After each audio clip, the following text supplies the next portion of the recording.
All right, it looks like we're live. Excellent. Can everybody hear me? Sounds like I've got voice. Oh, awesome. We got 4 people watching already. That's very interesting news. Well, good. Hi, everybody.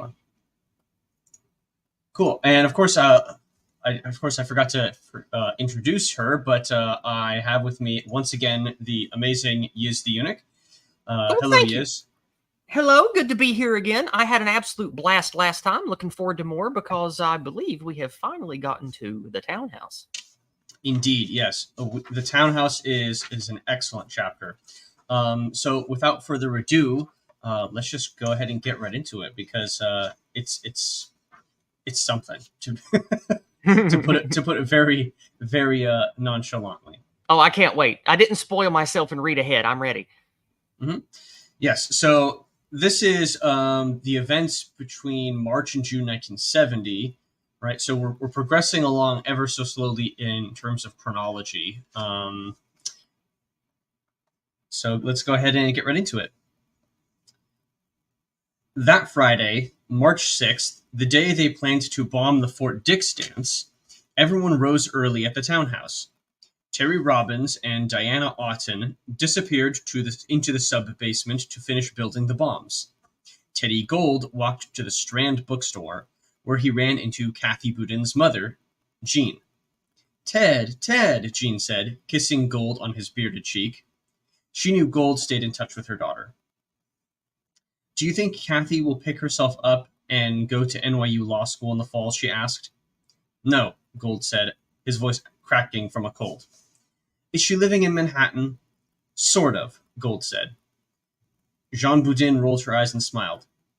She had been around leftists enough to know not to ask more. Back at the Townhouse, Kathy Wilkerson busied herself stripping the beds and straightening the rooms. Her father and stepmother were due back from St. Kitts that afternoon, and everyone had to be gone, the house thoroughly cleaned for their arrival. After Gold had returned from the Strand, Wilkerson tossed the sheets in a washer and started vacuuming. While others finished up the disguises they would wear that night, she unfolded an ironing board in the kitchen. Barefoot, her toes wriggling on the carpet, she had just begun pressing the wrinkles from a sheet when Gold came up the basement stairs. Robbins needed cotton balls, and Gold said he was running to the drugstore to buy some. Wilkerson nodded. Overhead, water coursed through the pipes. Kathy Boudin had just stepped into a second-floor shower. A moment later, a few minutes before noon, as Wilkerson ironed sheets by the dull gray light of a kitchen window, everything, the Townhouse Collective, the Weatherman organization, every thought of armed revolution, every student militant across the nation dared harbor, changed forever. Suddenly, Wilkerson felt a shockwave ripple through the house, along with a deep rumbling from below. The ironing board began to vibrate. Everything seemed to happen in slow motion. Still standing, the hot iron in her hand, Wilkerson felt herself begin to fall as fissures appeared in the carpet at her feet. Geysers of splintered wood and plaster filled the air. A second, louder explosion came then. The floor gave way, and Wilkerson felt herself sinking. She had the presence of mind to toss the iron to one side. She was dimly aware of a dull red glow somewhere beneath her. When she stopped falling, everything went black. She could barely see. 2 explosions eviscerated the Townhouse, destroying the first floor and blowing a great hole in its brick facade. Oh, God. The top floors hung like a set of trembling balconies ready to fall at any moment. Up and down 11th Street, windows blew out. Shattered glass sparkled like diamonds on the sidewalks. All along Greenwich Village, heads turned at the sudden booms. A block away, walking on 5th Avenue, Jean Boudin felt the explosion, stepped toward it, and saw the Townhouse in flames. She had no idea her daughter was inside. The first officers on the scene, a patrolman named Ronald Waite who had been guarding a school crossing around the corner, and a housing authority cop named Vincent Calderoni, who had just left a doctor's office nearby, arrived within moments of the explosions. Running up to the house, Waite tried to enter but was driven back by billowing white smoke. He dashed away, looking for help. Seeing no entry through the front of the townhouse, Calderone sprinted through an adjoining house and circled to the rear of the Wilkerson home, where he encountered a padlocked door and barred windows.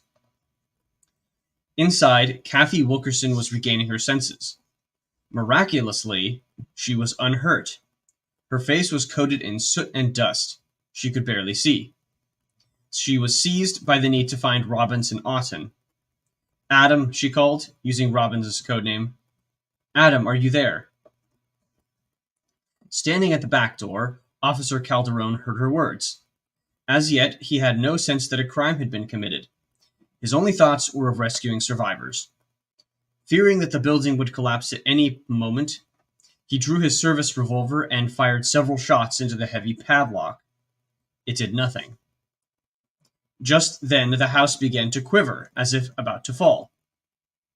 Calderone backed away from the door. "Adam," Wilkerson asked once more. A voice answered, asking for help. It was Kathy Boudin, somewhere close by in the rubble. "Are you okay?" Wilkerson asked. "I can't see," Boudin said. It was the dust. Wilkerson was dimly aware of the flames. She sensed that they had barely 10 or 15 seconds before the fire reached them. Groping blindly, she inched left along the edge of what appeared to be a crater, reaching for Boudin. They touched hands, then grasped them. Wilkerson, still barefoot, took a step or two across the rubble, trying to reach what appeared to be a shaft of daylight in front of her. She could hear the flames building behind them. A few steps more, and she managed to pull herself and Boudin up a rise and out of the crater. Just then, a third explosion erupted from beneath the rubble at the back of the house. Oh, God. The force of it blew a massive hole in the wall of an adjoining building, which happened to be to house an apartment occupied by the actor Dustin Hoffman and his wife. Hoffman's desk fell into the hole. Behind the house, the blast knocked Officer Calderone from the floor. As flames erupted from the rear windows, he stumbled and ran. As he did, Wilkerson and Boudin clawed over the last of the rubble and emerged onto the sidewalk, dazed. Wilkerson wore nothing but blue jeans. Her blouse had been blown off. Boudin was nude. Other than cuts and bruises, the two women had not been seriously hurt. A man in a white coat, a doctor passing the scene, helped them to their feet. A neighbor, Susan Wager, the ex-wife of the actor Henry Fonda, appeared and threw her coat around Boudin's shoulders. "Is there anyone else in there?" she asked. "Yes," Wilkerson mumbled as chunks of the townhouse facade fell onto the sidewalk. "Maybe two." "Come to my house and I'll give you something to wear," Wager said, leading the two shaken women down the sidewalk. Inside, she guided the pair to an upstairs bathroom, tossed towels on the floor outside, then jogged to a closet where she pulled out 2 pairs of jeans, a pink sweater, and a blue turtleneck, a pair of pink patent leather go-go boots, and a set of olive green slippers. She left them outside the bathroom. A hand reached out and took them. Regaining her senses, Wilkerson knew they had only minutes before the police arrived. She and Boudin showered quickly. When Wager left, Wilkerson crept from the black bathroom and rifled through a set of closets in search of money or a subway token, anything they could use to flee. She found a token, then grabbed Boudin and trundled downstairs to the front door, where Wager's housekeeper said they shouldn't leave. The sound of sirens was already filling the air as Wilkerson insisted they needed to go to the drugstore and buy burn ointment. Before the women could answer, they were out the door. They fast-walked down the sidewalk, hoping to avoid notice, and as the first fire trucks arrived behind them, they made their way to the subway and vanished. I think that's very interesting to note. first, how close these people are to actors and Hollywood types. Like, these Yes. people are quite literally violent terrorists planning to overthrow the government, and they're brushing shoulders with, what today is the Hollywood elite, basically. Yeah. Like friends, family, and lovers of high-profile Hollywood people. Right. This is that's very interesting. It's like these circles can't be extricated at all. Like and when you really think about it, as the years would progress, right? I'm sure there's some sympathy, right, for these people, and they realize, oh, I was literally rubbing shoulders with those types of people, right? Mm-hmm. And there's a certain mystique about, naturally and historically, about violence and vigilante action. So of course that's going to draw sympathy. But the other thing I want to notice is like how much presence of mind these young women apparently have. Like, you've just been exploded and you haven't died or been seriously injured somehow, and your first thought is, I need to get away and make sure that the cops don't know who I am. I mean, at the time, there wasn't like internet and CCTV cameras everywhere. So I can kind of understand them thinking, I need to get the F away from here, because the communist rabble at the house, they were there because it was one of their dad's houses and he was on a trip, right? Mm-hmm. Wasn't that what we read last week? So, I assume that these communist terrorist people, they knew that their names weren't tied to the house or the people there. So I guess that's a rational decision to say, I just need to get away because nothing ties me there. And if I escape, then I won't go to jail or whatever. Like, I guess that's rational. Mm-hmm.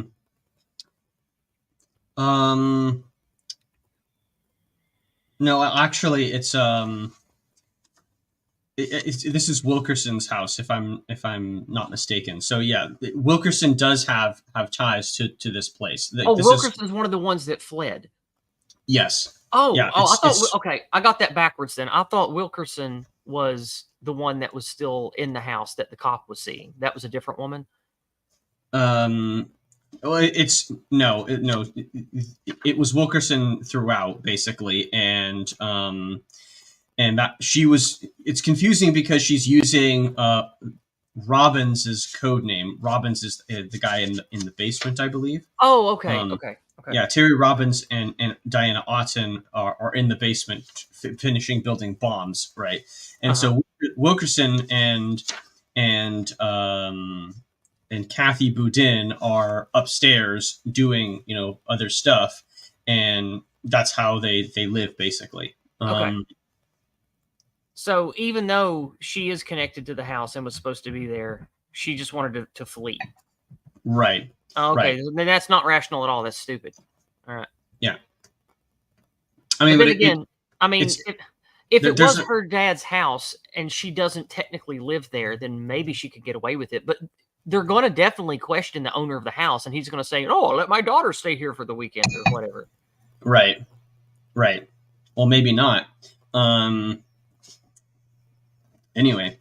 Yeah. Sorry. Yeah, but I just thought it was very interesting that, like, once you've showered and cleaned up and been clothed and fed, that you immediately look for a way to escape. I think that's very interesting. Yeah. By 12:30, a half hour after the explosions, the hollowed-out skeleton of the townhouse was engulfed in angry flames, spewing thick clouds of smoke into the gray sky. A phalanx of fire trucks lined 11th Street, directing jets of water into the fire. In that first hour, most of the firefighters assumed it was an accidental gas explosion, but the senior detective on the scene, Captain Bob McDermott of the 1st District, sensed that something was amiss. He put in a call to his boss, the chief of detectives whose men had arrested Sam Melville 5 months earlier, the crusty Albert Seidman. Sneedman. Nice name. Captain McDermott just says, "It's like no gas explosion he ever saw," an aide told Seidman. "Like, it's unnatural." Seidman set up a command post in a basement across the street, which soon filled with the city's fire chiefs and a milling squadron of clean-cut FBI men. All that afternoon, they watched as the fire consumed what remained of the townhouse. By dusk, flames still raged at the rear, while the front had crumbled into a massive heap of smoking, red-hot rubble 2 stories high. Seidman, suspicious of the disappearance of the only known survivors, contacted James Wilkerson's office and learned that his daughter had been staying at the house. He got his first lead when a detective hustled up around 6 p.m. A records check, the detective said, indicated that Kathy Wilkerson belonged to Weatherman, the wildest of the wildest, as he put it. So that's interesting. So these people already kind of are known, right? Known entities. That's very interesting. Man, so they're screwed. Yeah, like they've been identified from the very beginning, like before they even make the decision to actually start bombing. It's interesting. So maybe then fleeing was like lizard brain panic of, I have to get the hell away from here because I'm a known terrorist entity, and if I linger, I'm going to end up in jail and there's nothing I can do. So maybe it was like lizard brain panic. I have to get the F away from here. Because once the realization set in, she was like, well, there's no escaping this. I'm going to have to go underground and just disappear again. Yeah, basically. I mean, this point, she's already like the fact that they're using a family house for this and not like some random like shithole place in the middle of nowhere. Like. This is just you're making connections to yourself that you really could have avoided. Yeah. So like this is just an obvious breach of OPSEC from the get go. Anyway, moving on. Seidman pondered the news all that evening as the rubble cooled and firefighters began to take shovels to the top layers. This was no gas leak, he felt sure. But why would Kathy Wilkerson bomb her father's home? Did she hate her father that much? Or was it something else? He was still chewing over matters around 7 when there were shouts from the debris. They had found a body. A young man with red hair, lying crushed in the rubble with his mouth wide open. He was loaded into an ambulance and taken to the coroner's office for identification. Cranes were wheeled in. All weekend, they lifted the rubble and dumped it into waiting trucks to be taken to the Gansevoort Street Pier, where police raked through it for clues. Sunday evening, Seidman was at his command post when he got the news. The dead man was another Weatherman, Teddy Gold. So this guy, Teddy Gold, from the earlier part of the chapter, who was talking to Kathy Boudin's mother, Jean. Right, gotcha. So he's dead, basically. So he's literally been introduced in the story to be killed off, basically. and he's super dead because I assume he was near ground zero of the explosion. Yeah, he's crushed in the rubble. He's over. Yeah. And of course, there's a footnote here. It says, in later years, Gold's weather comrades would speculate that he had returned to the townhouse from the drugstore in time to be killed. In all likelihood, he hadn't left yet. He was crushed beneath the basement's concrete staircase. Oof. For Seidman, this changed everything. 1 Weatherman could be dismissed. 2 meant this was no accident. This was a bomb factory. The news broke in the Monday morning papers. At Columbia, students tried in vain to lower the flag in memory of the popular Ted Gold. When security stopped them, they scrawled on the flagpole's base, "In memory of Teddy Gold, fight like him." In the window of yes, fight like him. Be an idiot and blow yourself up making bombs you have no business making. Yes, fight like him. Yeah, exactly. In the window of a store on West 8th Street, a sign appeared. Ted Gold died for your sins. I mean... What? that these people, they're all atheists, but they always have this like co-option of Christian, like, Christian symbolism for their own purposes. It's very odd that. Like, it's not the first time I've noticed that from extreme leftists, but they always use these little cultural references from Christianity. It's very odd. Anyway, moving on. Chaos broke out in the Weatherman ranks. In those first crazed hours, no one understood what had happened, much less what to do. Ron Fliegelman had been in Vermont buying more dynamite. After hiding it, he returned to New York to find JJ's collective in an uproar. The collective was in a tizzy, Fliegelman recalls. No one knew what to do. I gave a thought to giving up, and I had a gun pulled on me and was told I was not leaving. Mark Rudd... Yeah, right?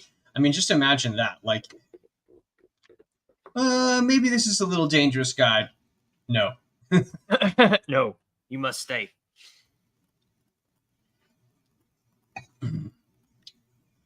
Mark Rudd didn't learn the news till that evening, when he returned to the Chinatown apartment to find everyone hunched over an early edition of the Times. Townhouse razed by blast and fire. Man's body found, read the headline. They had no idea who was alive and who was dead.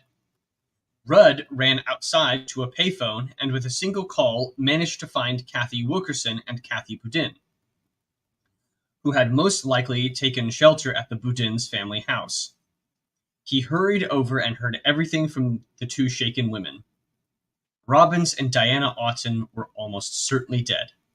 Ted Gold was missing. Right, so these guys don't actually know that Ted Gold's body had already been found by the cops. Yeah, because I assume this is still the same, the first or the second day, and the book said that it was by, I think, that night or the next day that they identified the body, because they had to wait for the thing to cool, and then they dug the body out the next day, I think. Right, something like that.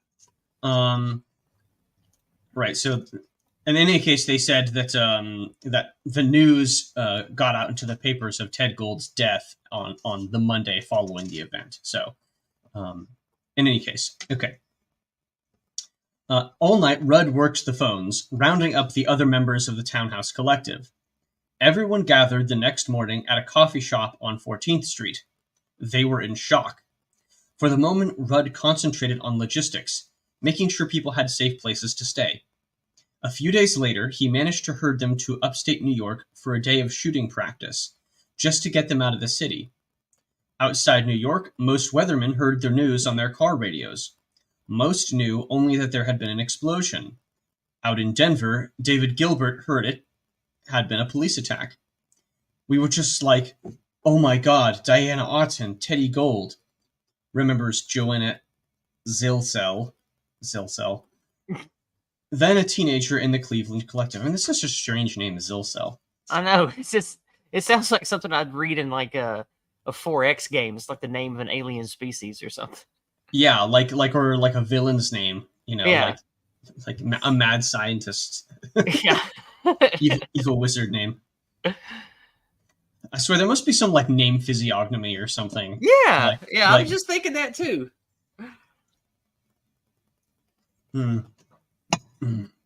Anyway, so this is Joanna Zilsell, who was then a teenager in the Cleveland collective. I had met them. It was like, holy shit, this is the real thing. We're in a war. This is what the Vietnamese people are being subjected to every day. This is the ugliness of violence. These fucking people, man. These people. Man.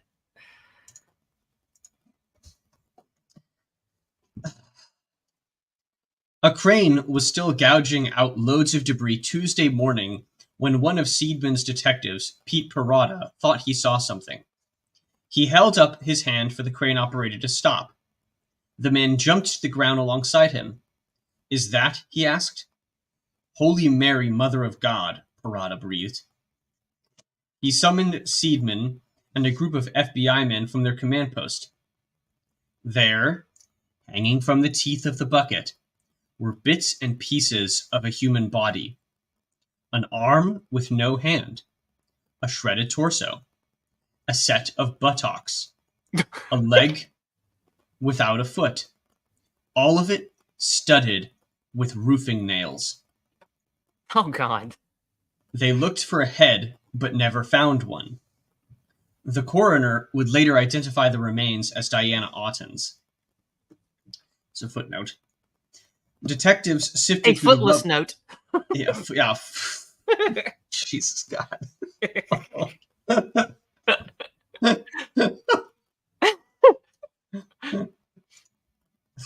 That's ridiculous. Detectives sifting through the rubble that day also discovered an appointment card indicating that Kathy Boudin was scheduled to see her dentist Monday, March 9th, 3 days after the explosion. Checking with the dentist later that week, they were amazed to find that she had kept it. So, clearly living like the Viet Cong with dentist appointments. Right, exactly. Yeah, like these are people who are not truly underground yet. Like they're getting violent, they're making bombs, but they're like still seeing their family and stuff. Like these people, like they're not true radicals. They're not true rebels. These people. Anyway, please continue. This is amazing. Yes. The crane operator was just finishing his shift at 5 o'clock when Detective Parada urged him to lift out one final load. The big bucket splashed into a hole in the middle of the rubble, now filled with 7 feet of black rainwater. When the bucket rose, Parada lifted his hand again. Between the bucket's teeth was a gray, basketball-sized globe. Parada stepped closer and peered at the muddy orb. It was studded with roofing nails and encrusted with dripping protuberances. It took a moment for Parada to realize what they were. Blasting caps. Oh, no. Slowly, it dawned on him. The entire blob was made of dynamite. Enough explosive to blow up the entire block. Oh, no. Albert Seidman would say it was the single largest explosive device ever seen in Manhattan. The block was evacuated. The bomb squad called in. Working through the night, they whisked the dynamite away, then found 57 more bright red sticks deep in the rubble, along with all the wristwatches, coils of orange fuse, and blasting caps Robbins had secreted in the sub-basement. Seidman was terrified that one of his men might be killed if they stumbled on more dynamite. At his request, both James Wilkerson and his wife stepped in front of the television cameras and beseeched their daughter to tell them how much more dynamite might be inside and how many bodies. They received no answer. By the following Saturday, the rubble had been almost cleared. The deep pool of rainwater drained, and detectives were able to begin inspecting what remained of the walls and foundation. That morning, a detective glimpsed what appeared to be a piece of pinkish-brown rug wrapped around a sewer pipe in the sub-basement. Only when he unrolled it did he realize he was holding human flesh. Oh, gross. It was all that remained of a man's torso, and it was all they would ever find of Terry Robbins. It would be 2 months before he was tentatively identified. Seidman and the NYPD had done all they could. This new mode of terrorism, massive bombs being placed by educated and highly mobile young radicals, was not their job to prevent. If the Weathermen were to be stopped before others died, it would be up to the FBI. I mean, Jesus, just imagine, the sensation of having to unwrap human flesh off of a sewer pipe, of all things. That's nasty. Ugh. So gross. And it said they found, 47 more sticks of dynamite? Was it 47? Mm-hmm. Yes. I wonder what they were planning on 57. 57. Okay. I wonder what they were planning on blowing up, because one stick of dynamite will blow the crap out of like a car or a tractor. Like, were they like going to manufacture dozens of bombs to blow up dozens of things, or were they just stupid and had way too much dynamite for the 1 or 2 targets that they were going to hit? I mean, like, you got to assume that this is kind of like feast or famine sort of thing. So, like, their conception of what is, and they're extremely radicalized at this point, right? So maybe the understanding what is enough and how much dynamite you actually, or explosive that you actually need to accomplish a certain task, hasn't really like entered the calculation yet. Okay. So maybe they were just like, however they were able to procure the dynamite, they got it in a box of like 60 sticks or whatever, Right. or 100, and that was just what they could get, so that's what they had. Right.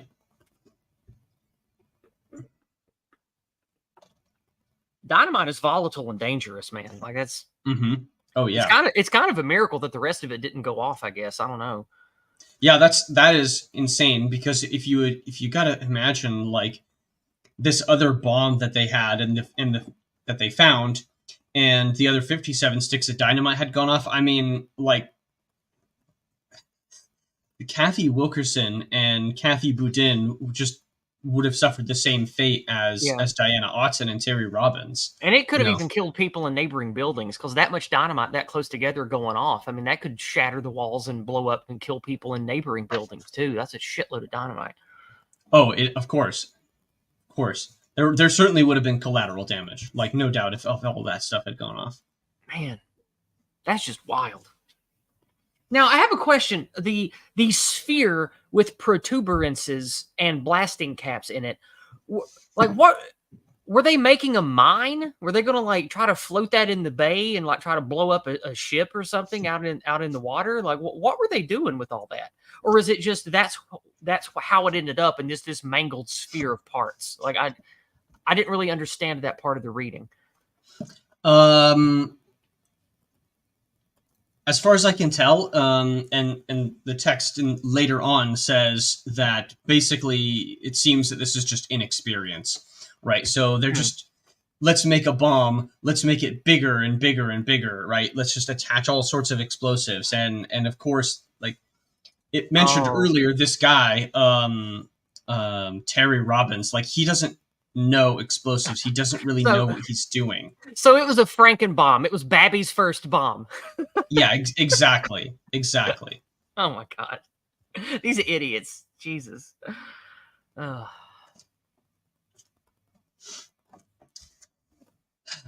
Continuing on.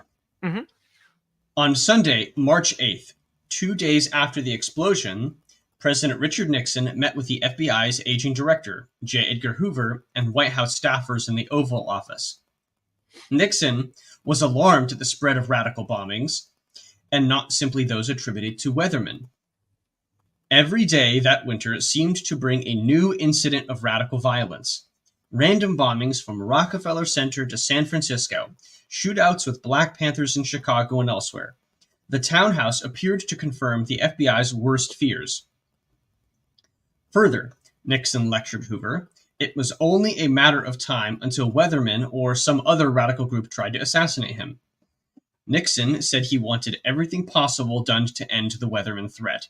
So this is, like, these people they've just formed their little radical cell, and they're already known at the highest levels of power, right? Like, that's how compromised these people were, essentially. Like, these people are not unknown entities. I mean, not that I'm not trying to Fed post here and saying, like, you know, that you could do a noble or a moral version of this, but like, if these people really did believe in this stuff, like, maybe it just goes to show you that you can't really be very intelligent and be a communist radical, because, like, when I try to put myself in the shoes of people like these poor young morons that blew themselves up, I try to think about what I would do differently than them. And I think that the major difference is I'm just smart, and I don't think these people were very smart. Like, there certainly seems like a difference in temperament. I think that's the issue. Yeah. again, because I don't view blowing up random people as ever really being helpful or useful. You're just creating chaos. I don't think that that's useful. But if they weren't blowing up random people. They did have specific targets in mind, but okay, fair. Well, if I don't know, it's just maybe it's just hard for me to think like these people because I'm just paternally different from them. I guess I don't know. Maybe I view them as stupid when they're just different. I don't know. Yeah, I think it's just difference, to be honest. Because I just can't imagine what would lead a person to be convicted enough to want to make bombs and blow people up, but short-sighted and heedless and foolish enough to think that, yeah, I'm just going to try to make some really dangerous bombs in somebody's basement. I'm sure I can do that. Like, that would never cross my mind. And it's just strange. Just this mix of strong convictions and passionate beliefs, and yet childish short-sightedness and foolishness. It's an odd combination. Yeah, it is rather strange. Anyway, moving on. Hoover promised he would see to it. The problem was he had few arrows in his quiver. When Weatherman began disappearing underground that January, the FBI had been caught off guard. Agents had relied so completely on tapped telephones in Chicago that when the taps went silent, they had no sense of where anyone had gone. The day of the Townhouse explosion, an event so momentous in leftist circles that it came to be referred to simply as the Townhouse, the Bureau had precisely one significant informant inside Weatherman, the Cincinnati student Larry Grathwohl. Not long after, he was in Buffalo, studying a plan to bomb a power station in Niagara Falls, when Bill Ayers arrived and ordered him to New York. There, Grathwohl managed to slip away and meet with FBI agents at a hotel. Overnight, Weatherman had become the FBI's highest priority, and Hoover ordered the immediate arrest of any Weatherman Grathwohl could provide. Grathwohl groused that the leadership had fled. The only fugitive he knew in the city, he said, was a girl named Linda Evans, who had been indicted in Chicago. Worse, Grathwohl argued, an arrest would blow his cover, leaving the FBI with no informants inside the group whatsoever. Right, so these people are obviously infiltrated by informants also from the get-go. They're known to the authorities. They're known to the highest authorities in the land. They're totally infiltrated by informants. They don't even know who's actually informing on them. And yet somehow they never get caught. That's interesting. It didn't matter. Hoover wanted an arrest, pronto, and he got it. Grathwohl arranged to have breakfast with Evans on April 15th at a diner on East 23rd Street. FBI men were waiting. As it happened, so was Mark Rudd, who arrived early, sensed something was wrong, and calmly left, unnoticed, before Grathwohl arrived. Always trust your gut. Always trust your sixth sense. When Grathwohl got there, he and Evans were arrested, along with another Weatherman, Diane Dongy, whom they found at Grathwohl's hotel. Both women served brief jail terms. Grathwohl testified before a grand jury, then was whisked to San Francisco, where the FBI put him to work on surveillance duties, hoping he could spot Bill Ayers or anyone else in the leadership. He never did. Is that because he was trying, or... Yeah, interesting. Hoover pressed ahead anyway. 24 Weathermen were named the targets of intensive investigations, which meant that field offices had to report on their efforts to apprehend them on a weekly basis. The White House's paranoia grew after the discovery of an old Weatherman bomb cache in Chicago in late March, followed by a specious trip that the group planned to begin bombing commercial airlines. On April 2nd, Attorney General John Mitchell announced a second set of major indictments against the group, charging a dozen top Weathermen with conspiracy and inciting riots in connection with the Days of Rage. The combination of so enormous a perceived threat with so little intelligence persuaded Hoover's right-hand man, William Sullivan, that extraordinary measures were called for. For decades, one of the FBI's most effective and investigative methods had been the illegal break-in, the black bag job. But an aging and increasingly cautious Hoover, concerned about potential lawsuits, had forbidden further black bag jobs in 1966. That winter, as Weatherman began disappearing, Sullivan, without Hoover's knowledge, quietly sent word down the chain of command that break-ins were again acceptable. This directive was left intentionally vague, leading some FBI offices to initiate an entire range of illegal activities, from break-ins to opening mail. Nowhere were these tactics embraced more enthusiastically than in the FBI's New York office, where agents worked out of an office building on East 69th Street. After the Townhouse, 30 were quickly formed into a new Weatherman squad, dubbed Squad 47. Their exploits would, in time, bring the FBI to the brink of ruin. Now, of course, they mentioned earlier in the paragraph that Hoover doesn't want any more black bag jobs because he's worried about a lawsuit. Well, this is the reason why. And it just goes to show you, these people are indeed pushing on an open door. They're just doing things that are basically, now that the cops have one hand tied behind their back, they're doing things the violent way because the cops aren't going to be able to structurally to do what the cops are doing, right? Or, Like it's used to do. If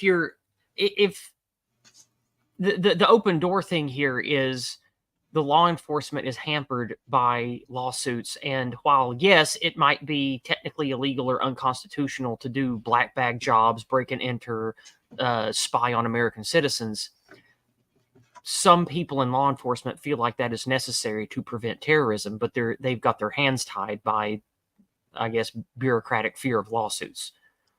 Yes, and just to identify the pattern here between the interaction of radical groups and law enforcement and intelligence agencies, like the intelligence agencies just do it anyway, right? They do all of the stuff that they've been prohibited by law to do in the first place. They just do it anyway, and the problem is that they get caught later because they just decided to, this is a threat. We need to take care of the threat, right? That's what the FBI is thinking. So, right. So just notice that, okay, like even though it's technically prescripted, the FBI and law enforcement is going to break the law essentially to enforce the law. Just that's the pattern. Sovereign is he who makes the exception. Yes, indeed. Bernadine Dorn learned of the Townhouse explosion just as she and Jeff Jones were about to sit down to a lasagna dinner at Michael and Eleanor Kennedy's Victorian mansion in San Francisco. Read that again. She's going to a mansion in San Francisco. Wow.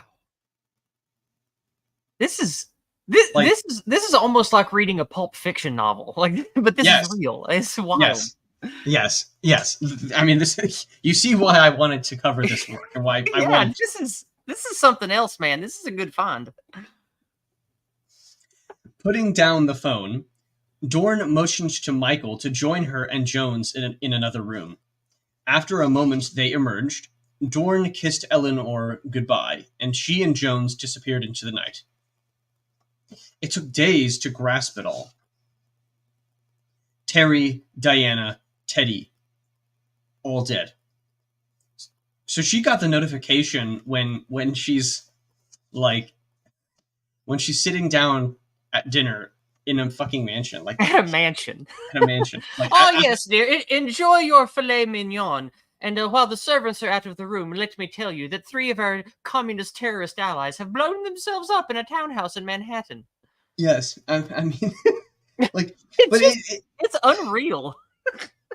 I know, but it's so, like, these people think that they're, like, so oppressed people or whatever, or in their view, they're fighting on behalf of the oppressed, I guess. But, like, none of these people have, like, even the slightest conception of self-sacrifice, like, at all. Yeah. At all. Like, these people, if you're a real and true radical, like, you're not going to mansions for fancy dinners or what have you. Right.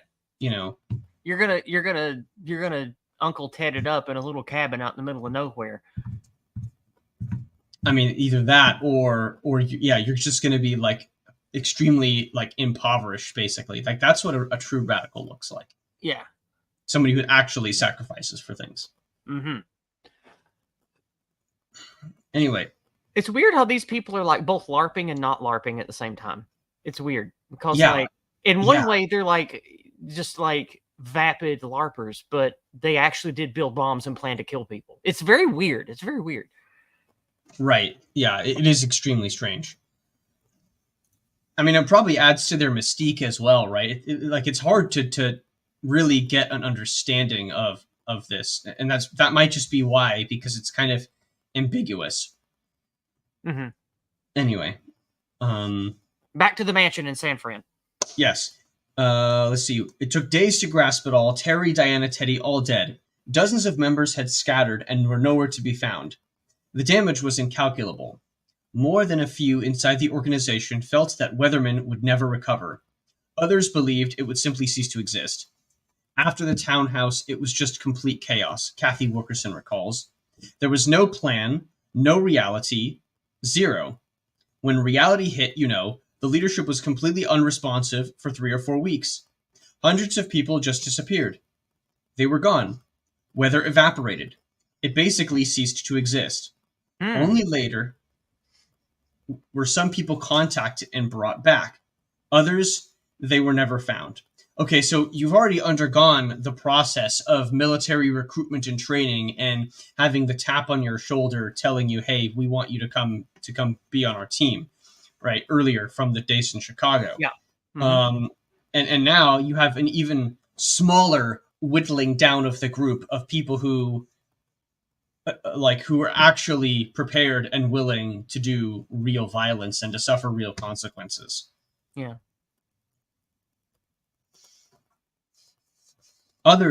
In California, Jeff Jones took a break, driving alone to his father's home outside Los Angeles, where he spent long days lounging on the couch, hiking the San Gabriel Hills, grieving, thinking.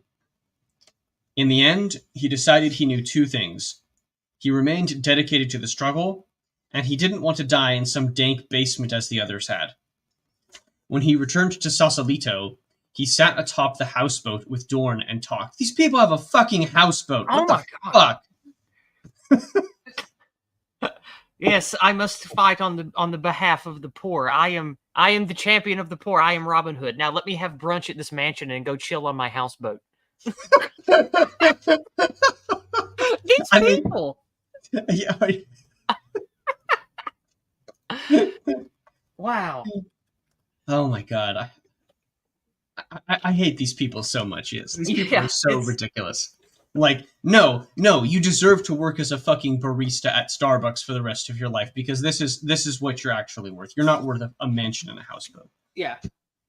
Where's my house? Where's our houseboat and mansion, Raging Man? When do we get that? Soon. We're working on it.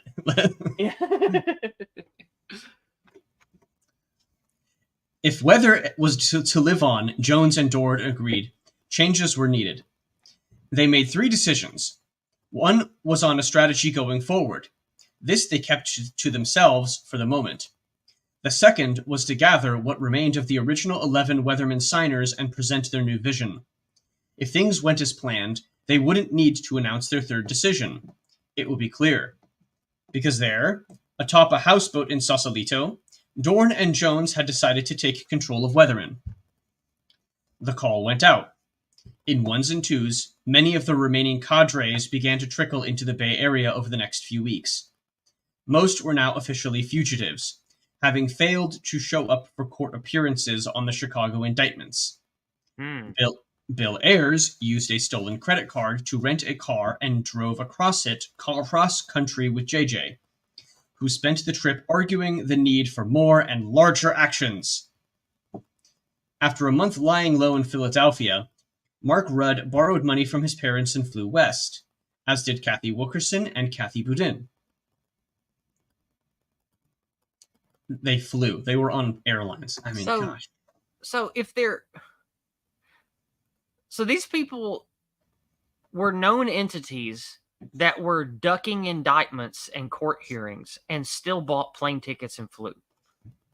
I mean, back in those days, I'm sure you could give cash and not provide your name. I guess so. Stuff. It's just they're pushing on an open door in all sorts of ways. Like the system now is far more like I guess proficient at this sort of thing, and there's a lot more barriers that you have that somebody like these people would have to deal with. There's less permeable membranes to squirt through as a dissident. Right.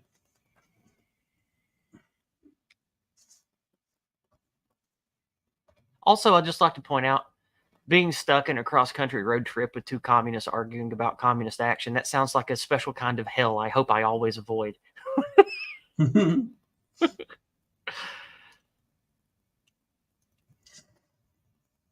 There was weather debris, that's what we called ourselves, coming into Berkeley at the rate of 3 a day, recalls Bryan Flanagan, among the first arrivals. Others were never found. They were just gone. Many of the newcomers crowded into a first-floor apartment they had rented in April on Pine Street, on the Tenderloin side of Nob Hill. When that filled up, a second flat was rented nearby. Dorn and Jones greeted each new arrival in person. Hugs and tears were the order of the day. Gradually, the post-Townhouse gloom began to lift. In its place, a wave of relief swept the group. They had survived. They were among friends. They were free. There was a certain amount of exhilaration that we'd gotten away with, that we'd gotten away with. Oh, yeah, that we'd gotten away with what we'd gotten away with, recalls Paul Bradley. Remember, that's a pseudonym. Mm-hmm. We weren't in jail like we were supposed to be. We were living in this beautiful city and going to the beach. So yeah, it was good. Where do these people get money to live and rent stuff and like have boats and things? Well, that's an important question to always bring up here. I know that they've mentioned using stolen credit cards, but that only gets you so far. Like, well, a lot of this is a family wealth, right? And mm-hmm. and furthermore, also imagine with inflation, right? The inflation has not really kicked in yet. We mentioned earlier in the chapter or in the book that a New York apartment back in the day, when these people were running around, was $60 a month. Right? Okay. The cost of living is far, far less expensive. And you don't need to hold down a steady job in order to bring in enough income to make rent or to get food. And I guess with petty theft and credit card theft and stuff, you could, I guess, eke out a pretty decent living back then. Maybe not comfortable necessarily, but yes, you probably could do it.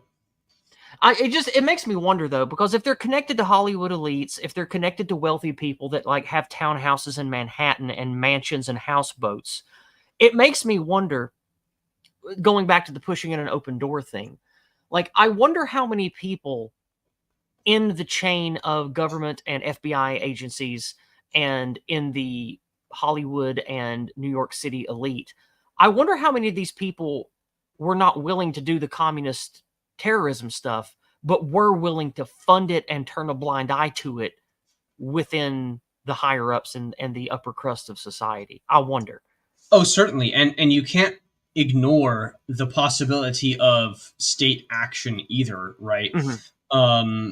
I'm sure that the USSR or, Maoist China or Communist Cuba or North Korea, all of these, or Vietnam, indeed, of all of these places would have contacts. Like they already said that they had contacts. Willing to give them advice, possibly occasionally dropping money.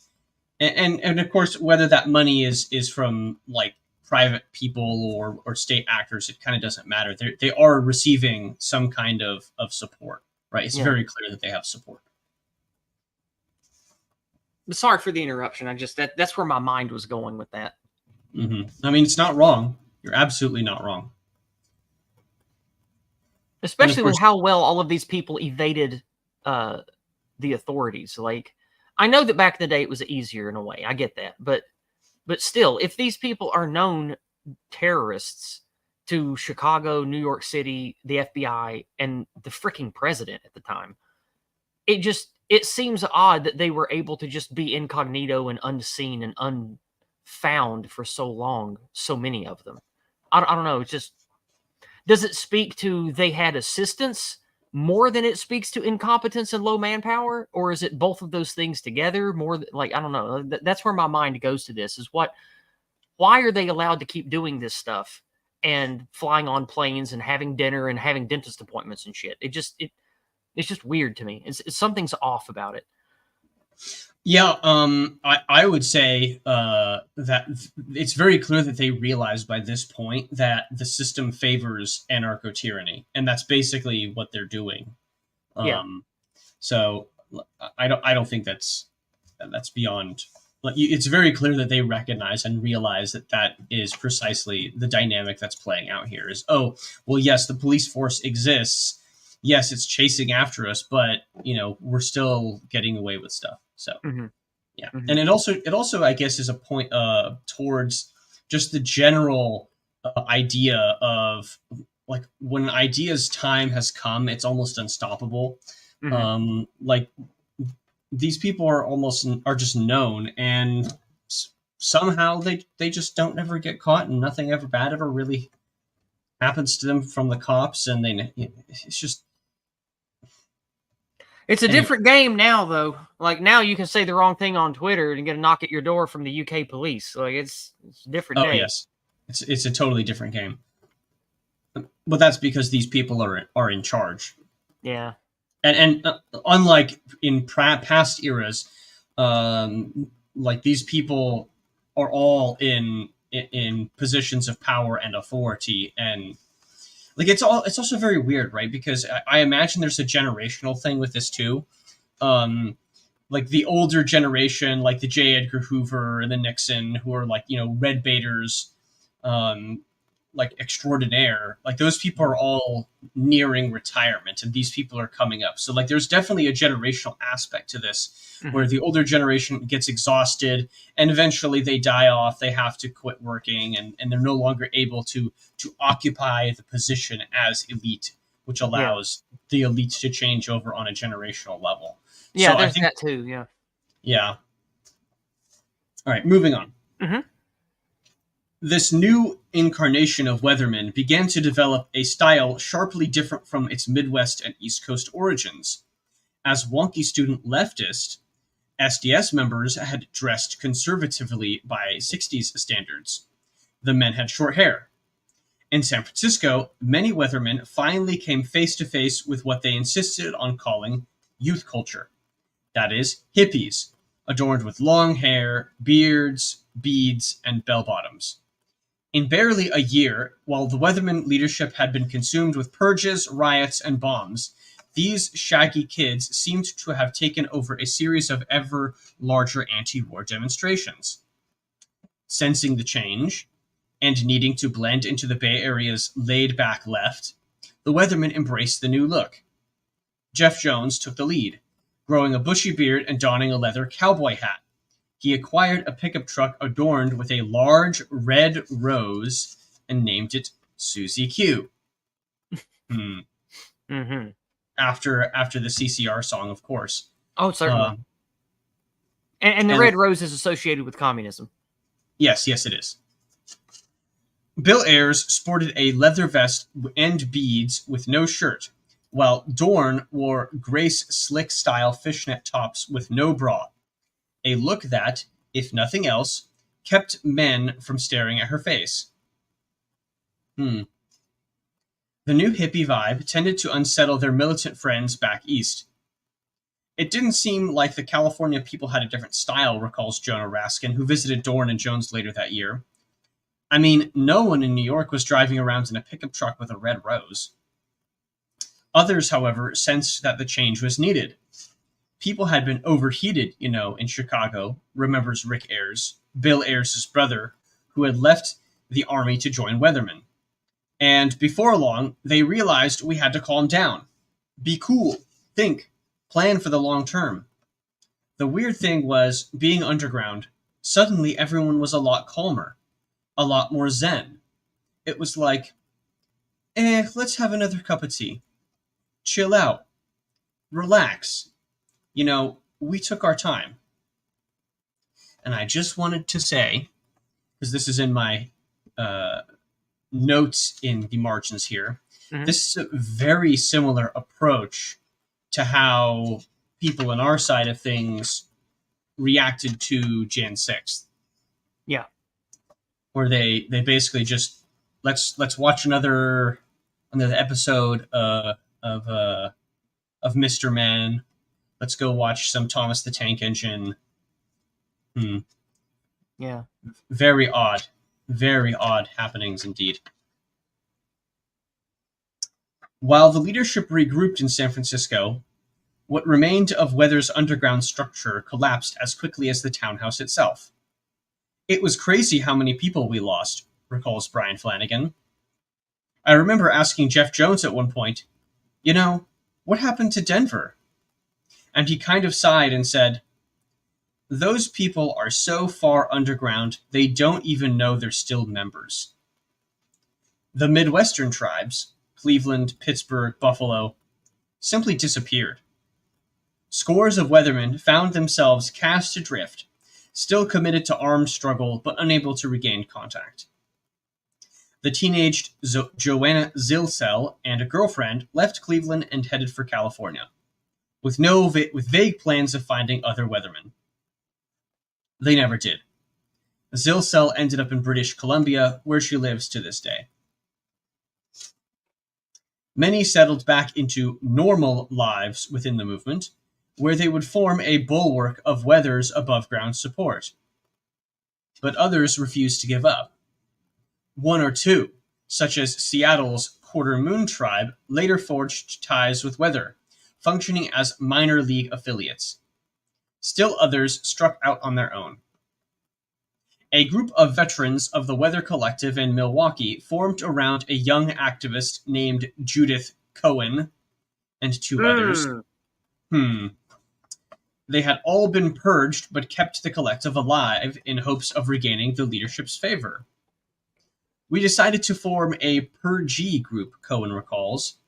This was my chance to get back in. We did some great little actions. On campuses, against ROTC, almost riots, busting into classrooms, a lot of civil disobedience. We weren't Weathermen. We weren't trying to be Weathermen, hoping they would invite us back in. Or we were trying to be Weathermen, hoping they would invite us back in. After the Townhouse, Cohen's group managed to recruit a half-dozen other local radicals, including a 19-year-old named Kirk Augustine, who had been at Flint and whose factory job paid the rent at the group's 2 apartments near Marquette University. I mean... Man, it was a different time. Just imagine working a factory job as a 19-year-old and being able to pay for 2 apartments. Man. How things have changed. The problem was, we didn't have a clue what to do, Augustine recalls. The national leadership might issue these communiques, but below that, it was just people trying to survive. These people, they were students. They didn't know how to make money or fix a car, much less make a bomb. They had lived off their parents before that. To think of it as cadres and safe houses, that's too romantic. At our level, it was all about survival. The people in Milwaukee, they had been abandoned. We were supposed to try and do actions. That was the difficult thing to do. And essentially nothing got done. So everyone was constantly blaming each other with all these constant power struggles and factions. I mean, that's not so different from our side of things either. But yeah, I was just thinking that. Yeah, we have a lot of infighting and people blaming each other for you're not doing this the right way, or you're, this type of action or this type of language is not helping us. You got to do better. And meanwhile, just nothing really gets done. But we also have much higher quality people. That's true. That's the other thing. people who actually understand firearms, who understand. We don't have houseboat idiots who blow themselves up making bombs. Yes, exactly. That summer, the Milwaukee Collective did its best to scout targets, mainly military installations.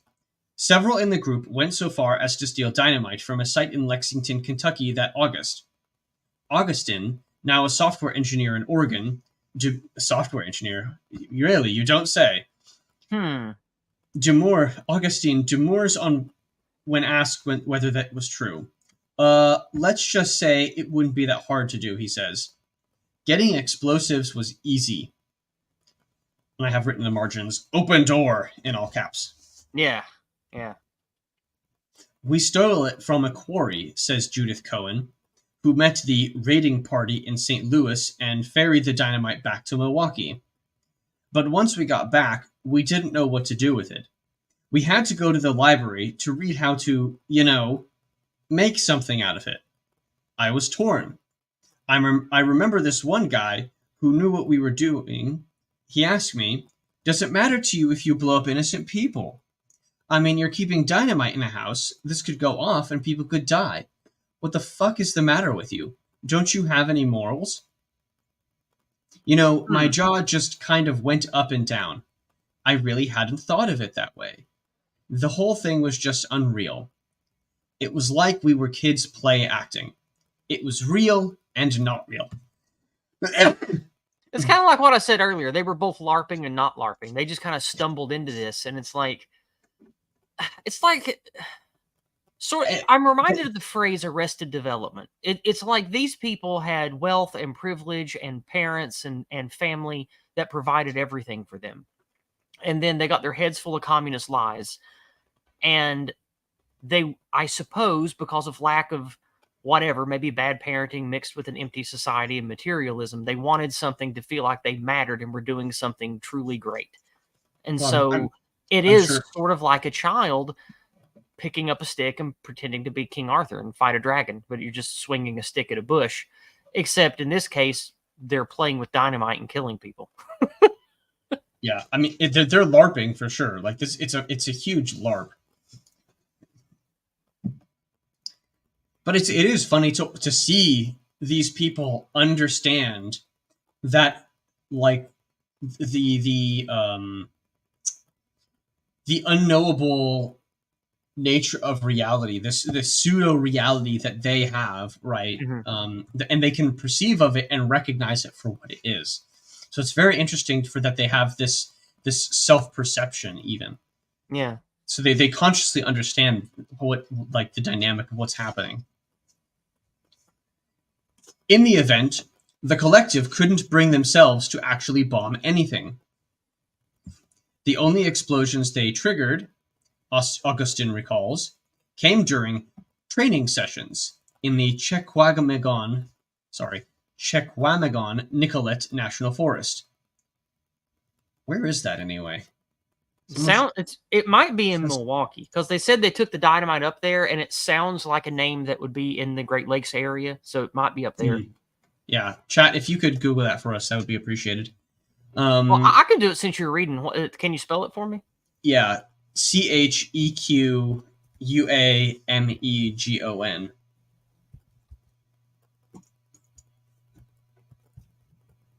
Let's see what this pulls up. Where is that? I've got the wiki right here. It is, yeah, it says in Wisconsin. So yeah, it's near Milwaukee. There were always discussions of actions, but it was theoretical, Augustin says. We did stuff for fun, blowing things up in the forest. The theory was we were training. In reality, we were just playing around. We didn't have anything we wanted to do, so nothing ever happened. Their careers as would-be saboteurs ended when a problem developed with the dynamite. The stuff that came back was leaking, and we realized it wasn't stable, that it could go at any time, Cohen recalls. So we ended up throwing it in Lake Michigan. Okay. I mean, this is a lot of, like, similar dynamics to people who were gearing up for the 2020 shenanigans. Yeah, yeah. Like I saw a lot of people go into the gun range and taking, dad's old M14 out to the gun range, that sort of thing, and just sighting it in.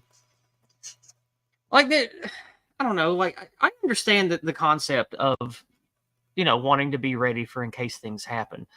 I feel like that's different, like in application to what these people were doing. But I do think there are similarities to the sort of pseudo reality engagement on our side of things, where you've met the same bros that I've met. You know how they're like amongst the dissident, whether it's pro-American or pro-Christian or pro-white or whatever. There are so many people that think that by making their own little bunker or stockpiling ammo and food and water filters and stuff, they think that they're, oh man, I'm gonna outlast this, or I'm gonna be ready for the collapse, or I'm gonna fight the government or Zog or whatever. And like really all they're doing is they're just adult playing pretend. And Right. that's a common problem I have met interacting with, I guess you could call them grug patriots. They have this sort of childish notion of what a patriot is and should do. And so they're just sort of stumbling through it, playing pretend to make themselves feel better. It's they're playing a character that they've seen in a movie. It's Yeah. Mm-hmm. Pressure from the FBI and the Milwaukee police, meanwhile, took its toll. A detective named Harry Makutz succeeded in befriending one of the group's youngest members, a troubled teenager, who quickly told all. That October, a trio of weather sympathizers responded by attempting to detonate a grouping of gasoline cans on Makutz's front porch. They failed to explode. Two of the accused were later acquitted in a jury trial. So these people, like, they're actually attempting arson and they don't even get convicted of it. Like, anyway, in the wake of why? Like, it's so. It's so frustrating how these people just get away. Yeah. In the wake of the aborted attack, the pseudo Weatherman and many of their allies were hauled before a grand jury. That's why. Pretty much everyone spilled their guts. Augustine remembers. Oh, yeah, of course, when everybody starts confessing, yeah, okay. While no additional indictments were forthcoming, what remained of the Milwaukee collective crumbled. I don't even remember now how it all ended, Augustine says. But you start with this daydream. And bit by bit, that daydream becomes reality. And that's intimidating and difficult. Eventually, it all just petered away. Yeah, I washed my hands of Weatherman, Cohen recalls. We were like this zombie weather group. We were trying to be like real Weathermen when we were dead Weathermen. For so long, you're in this delusional state, and then you emerge back into sanity. The summit meeting between Bernardine Dorn and Jeff Jones arranged took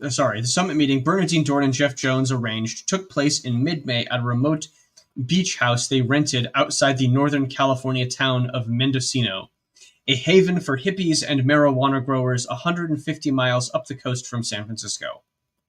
The setting was ideal.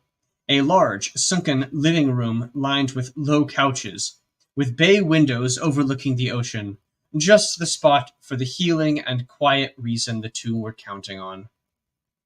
Driving Susie Q with a load of hay in the back, Jones ferried everyone to the house in ones and twos. Howie Machtinger, then Kathy Boudin, and Mark Rudd, looking a bit shell-shocked. Jones picked up JJ and Bill Ayers in a field near a distant bus station. Ayers later wrote that he had been struck by Jones's placid demeanor. He seemed shockingly serene, and though he was sad about the Townhouse deaths, and particularly attentive to me because of Diana, I think he was in no hurry to explore any political issues with us yet. He said only that we would have plenty of time to sort things out. We should try to catch our breath for now, he said. We'll have plenty of time, he repeated, and that unremarkable phrase, a commonplace in most company, was jarring here because no comrade could have spoken it in the past several months without a barrage of decisive criticism. It was heresy, too, but it was calming, and I felt oddly that I wanted to cry. Hmm. Do you think it's Also, again? Go ahead. Sorry. again with the Christian language, calling it heresy, but Yeah, like I feel like these people are a mix of Arrested Development and having sort of a childish female brain energy to it all, where they never have really had to face reality and grow up. And maybe even their parents never did either. And so being part of all of that and only knowing vapid materialism, the inner human nature to desire some kind of transcendent experience or have something meaningful that isn't just hollow materialism faffery. Like maybe that's what led them to this journey, and that's how they were. I say manipulated, but like not like directly malevolently manipulated. And I'm sure that happens sometimes with like communist grooming and stuff, but like a lot of these people were probably just led to this by a convergence of different hollow, despicable facets of the sad reality that we were facing at that time. Like, I mean, it's easy. It's easy when you hear this sympathetic, like, oh, I wanted to cry, right? You know, it's easy. It's easy to not to sympathize with them and to not hate them. But then you have to understand, like, these people are killing people. Like they made it their life's mission to kill innocent people and to overthrow their society, basically. So, right, I'm not fooled by this appeal. But anyway. No, I'm not fooled by the appeal. I'm thinking about her words. How that's not him. That's Ayers. That's Bill Ayers. That's a man speaking. Oh, that's a man speaking. Oh, okay. I thought we were still on Cohen there. Okay, my bad. Sorry. No, sorry. Part. Yeah. But anyway, well, I'm thinking about his words then. Then I'm trying to think about. Yeah, this is Bill Ayers. Bill Ayers writing about Jones here, writing about Jeff Jones. Okay. I don't know. It's like, what did these people think was going to happen? It's like, it's like they never thought it through. They never really thought about what kind of life this would lead them to. And they were just chasing dreams like a child. It's a lot of youthful energy for sure. Like all of these people are under the age of 25. Yeah. Or most of them are. Or a lot of them are. Some are above 30, but a lot of them are just in their 20s. Maybe it's because I grew up between two farms and I was raised by, mountain folk and hillbillies and stuff. But even as a youngster, like I understood there were long-term ramifications for my actions. And that when it came to things like firearms and life and death and war and stuff, that those things were very weighty and dangerous and important and required heavy forethought because of such severe ramifications. And it's like, I just wonder how an adult, even a young adult, is just completely free of all those concepts or acts as if they are free of all those concepts. It's weird. It's very strange. Moving on. Instead of the heated debate most of the attendees expected, they were met by the unlikely sight of Dorn in the kitchen, leaning over a pot of boiling pasta. Jones announced that meetings wouldn't even begin for a day or two. Until then, he said, they should all try to relax and enjoy one another's company. Everyone appeared relieved but JJ, who wouldn't shut up, going on and on about the battle plans they needed to draw up to avenge Terry and Diana and Teddy. They ate together, then watched the sun set over the Pacific and took long walks in the surrounding hills. After dinner, they drank wine and smoked joints and talked about nothing.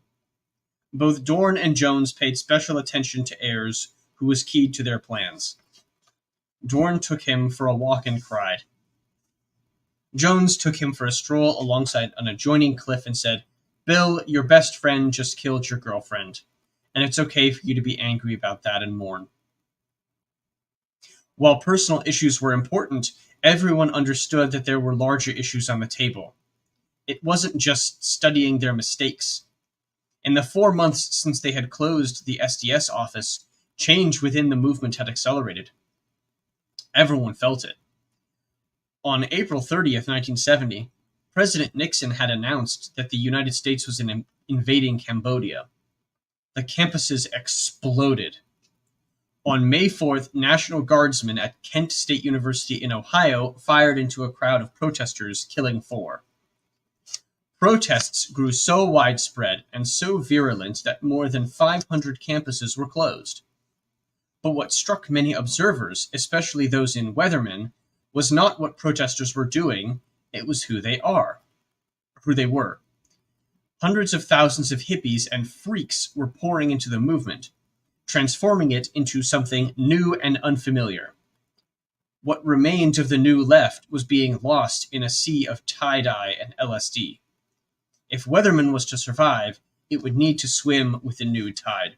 Right, so this is also something we should mention at this point as well. They're noticing the change within the movement, but also the powers that be are using LSD and using the hippie movement and using this sort of like drop out. What's the phraseology? Tune in, drop in, drop out. The powers that be are using that to co-opt this left-wing pressure and to release the pressure off of the violent communist revolution. That's kind of like it's like the way that like PragerU and Ben Shapiro are containment for the right. That's sort of a different kind of containment for that era. Right. It's all like wash your penis and stuff, right? You know? Yeah. Wash your penis. that squeaky noise that Donald makes. Oh God. Yeah. No, I do think you're right there. I think that it's worth mentioning that we know from declassified documents from books and contemporary articles written at the time that the deep state, let's say, were using alphabet agencies, moles, information disseminators to pull and elevate this sort of dumb, careless hippie rabble to become the face and the, I guess, the of the anti-war movement because of this kind of containment, while also flooding the quote-unquote enemy, the enemy faction, with just tons of useless, stupid people that didn't really have any convictions or want to do anything. That's a good way to water down the vitriol against you if you're the establishment. Mm. It was just one of so many things they had to deal with that week. Finally, after 2 or 3 days, with everyone but JJ able to relax, they began the meetings. I mean, JJ just looks like a spurg. I'm sorry. 40 years later, everyone involved has a different memory of what was said and in what order. But much of the talk revolved around what went wrong at the Townhouse. There were actually 3 arguments about the Townhouse, Howie Mackninger recalls. JJ's view was, yeah, we screwed up, but we'll do better next time. Kathy Wilkerson argued that things went wrong because the collective was sexist. Oh my God! What if there was ever a female argument? That is it right there. Everything is sexist. God. That everything had gone crazy because men had monopolized the weapons. Oh my God! Amazing. I thought that was beside the point, says Howie Mackninger. It was Bernardine who played the essential role in putting things back together. She is the one who saw clearly the contradiction between white privilege and crazy actions like Terry planned. So her argument was, you have to remove any legitimacy for that kind of action. And I just have written in the margins here, politics is run by the extremes. And the reason why I put that there is because the word white privilege is not a new word. Remember, This is from 54 years ago. Yep. 54 years ago when this term was in the radical of the far left, right? Yeah, like in the Go Free method we talk about, I mean, in the Go Free community we talk about this a lot, how all of these anti-white, anti-us building blocks, they predate all of us. They were around before even our parents were born. Like, these things have been in the making to poison the well and us for a very, very long time. And don't forget, they come to us from the establishment. They don't come to us by like communist radicals from another country. These things have been implanted into us by our decrepit leaders and the agencies they control. Indeed. For decades at this point. Mm-hmm. This is a jarring moment for everyone. What Dorn was saying refuted almost everything most had been expecting for months. We won't kill people. Not even policemen. Dorn stated clearly that JJ and Terry's proposed action at Fort Dix represented the very worst kind of politics. It would have turned millions of Americans against them. There could be no more actions like it. What Dorn proposed adopting instead, and what Weatherman became, was what might be called the Sam Melville model of underground operations. They would bomb buildings of symbolic importance, courthouses, military bases, police stations, but only after warnings, and only at times when the buildings were likely to be empty. Oh, no. Weatherman had to be more life-affirming, Dorn said, more in line with the mass protests breaking out everywhere. Yes, I'm a life-affirming terrorist bomber. Yeah. Yeah. Jesus Christ. The mental gymnastics of these people, I swear. I mean, and this is like the life-affirming is hilarious because obviously these people are fresh out of college. Mm-hmm. They would have read fucking Nietzsche in philosophy class. Come on. Like, this is a direct ripping of a direct quote. The bombings, their bombings, she had said, this is Bernadine Dorn, she said again and again, must push the mass movement toward renewed militancy. She called the new strategy armed propaganda. A writer for the Berkeley tribe, right? That's I'm assuming the campus newspaper, called it responsible terrorism. Responsible terrorism. Now remember, class, like we taught you about it, when you do a terrorism, you must be responsible with it. Mostly peaceful terrorism, yes. Mostly peaceful terrorist bombings, yes. Weathermen never understood violence. We didn't, remembers Kathy Wilkerson. It was purely an abstraction until it wasn't. Then we were like Lady Macbeth. See, these people are such literary types. Oh my God. Theater kids and their consequences. What do you do when you have blood on your hands? For us, we decided to take violence out of the equation. Oh my God. So, non-violent terrorists. Very good. Very good. Yes. Non-violent bombings, yes. No one. No, we only blew them up a little bit. Not bad, just a little bit. We just exploded them a little. Just a little. Just a teeniest, a wee bit of an explosion. Yeah. No one but JJ had the will to oppose Dorn. Yeah, they're enthralled by her pussy. Yeah. Dealing with her one-time lover, the young man who had spearheaded the writing of the original Weatherman paper, who had done more than anyone to push them into forming an American guerrilla force, was Dorn's final task. On the last day she made the announcement, she had taken JJ aside first, alone, to break the news. As Bill Ayers remembered it, she told JJ, "Where we're going, you're not welcome." She said it slowly, formally, representing a consensus. And with that, JJ was expelled. Mark Rudd, JJ's closest friend, was dismissed from the leadership.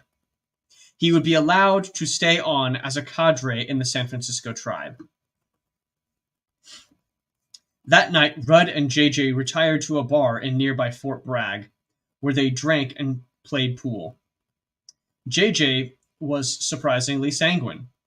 Rudd wrote that JJ told him, "Someone has to take the blame. Bernadine, Billy, and Jeff are right about the military error. But everyone knew it was being planned," I said. "It doesn't matter. We have to create the fiction that they were always right so that they can lead the organization.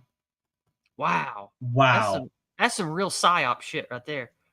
Wow. I mean, these are communists, right? So of course it's like, oh well, we have to create the illusion of legitimacy because we don't have real legitimacy. Yep. So it's weird they understand that, but not other things. Man, it's so hard to wrap my head around what these people's thought processes were. Inevitably. Well, forgive me. I said people, these communists. Yeah.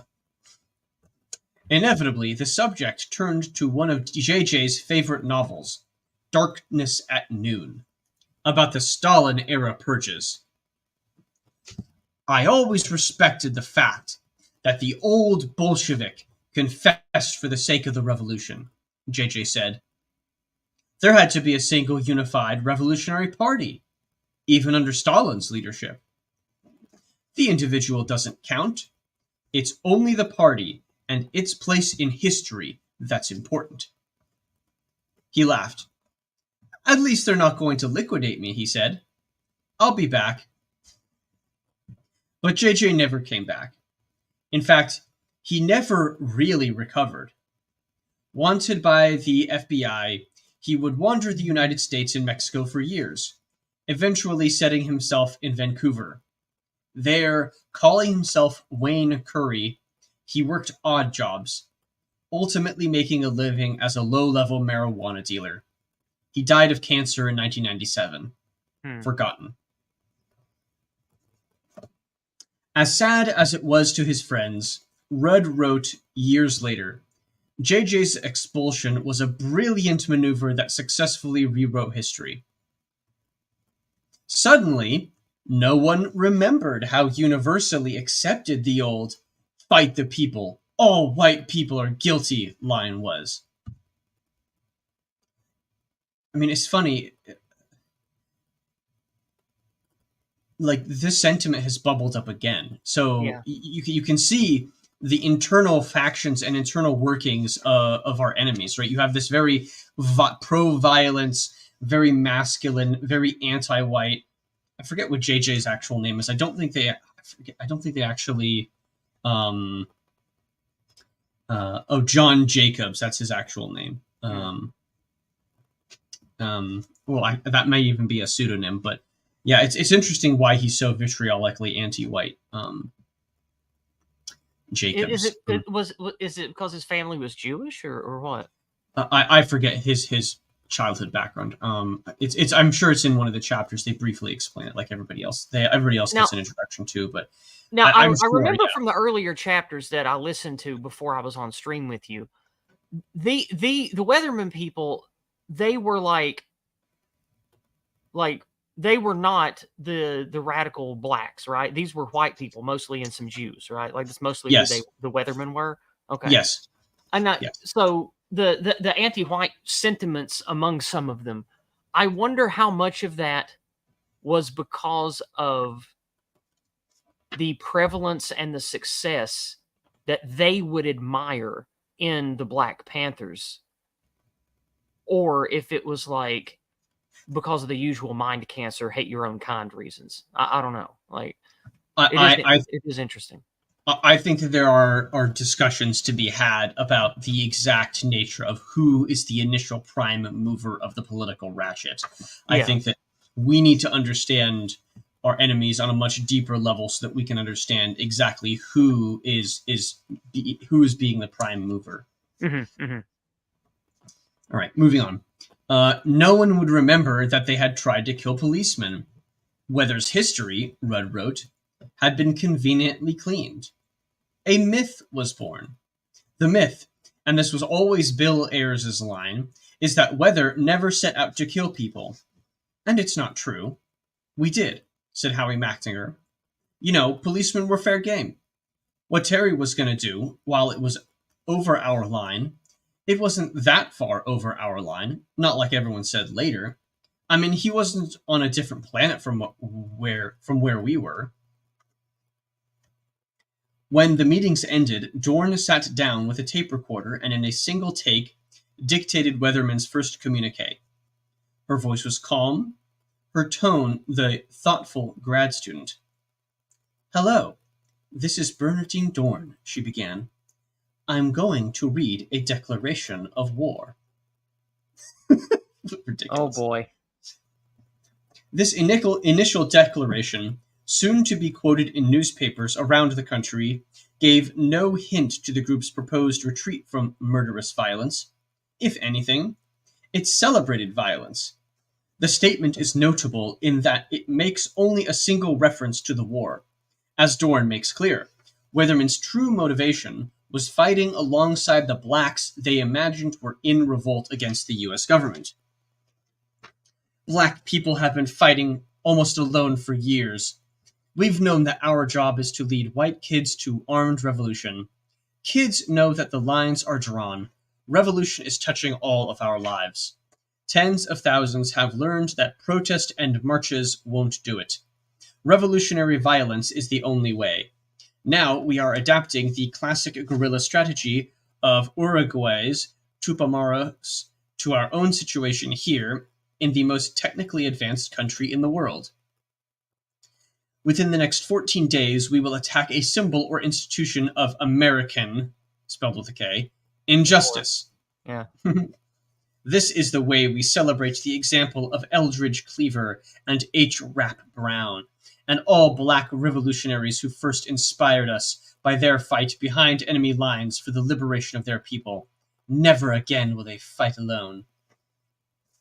It was a bold, and especially given the humiliation of the Townhouse, astonishingly arrogant statement. Weatherman was a shell of its former self. It had lost hundreds of supporters and dozens of members.